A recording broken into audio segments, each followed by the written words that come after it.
He couldn't see her face well, backlit as she was by the fire, but she seemed oddly tense, as if she sensed danger.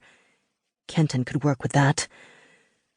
"Your father bids you come to him," he said, keeping his voice as low as he could without arousing her suspicion. "I will escort you." Her fingers shook slightly, and she looked downright terrified. "My father?" Gods, was she afraid of Diamus? Or did she recognize Kenton from the woodcut images?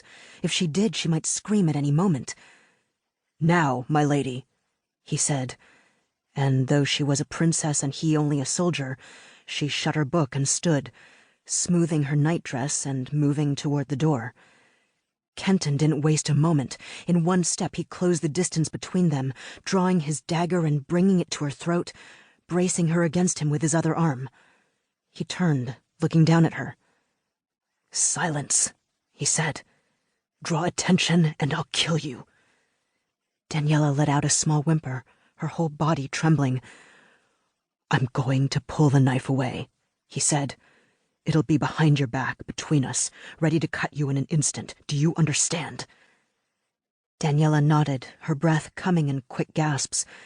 He drew the knife away and pressed it lightly against the back of her gauzy nightdress for effect. He needed her afraid, but he wasn't planning to hurt her. There would be no benefit in it. "All right," he said. "Now take me to your father." Kenton couldn't get closer to the Lord General with his uniform alone, but a blade to Daniella's throat should help. The Lord General had no prize greater than his darling daughter. To Daniella's credit, she didn't seem surprised by this instruction. She cast one glance back at him, her eyes welling with tears. Eyes he recognized. Gods! It couldn't be. Kenton's memories were only fragments. Soldiers in Severnese livery cutting down his mother, his brothers, his sister. Kenton hiding cramped in the cupboard beneath the stairs, hugging his knees.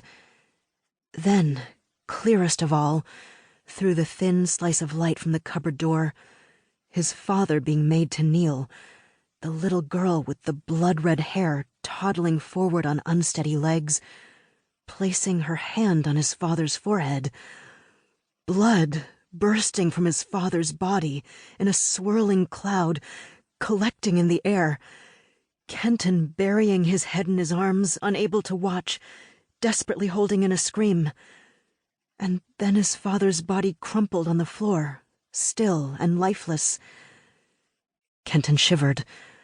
All these years he hadn't been sure she was real, and yet here he was, standing face to face with his father's killer, the little red-haired girl who could kill with only a touch. No wonder Diamus kept her so close.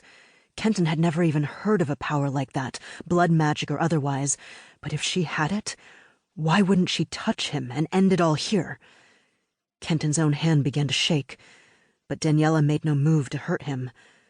He directed her forward before she could see the blade quivering in the firelight. "Now, princess."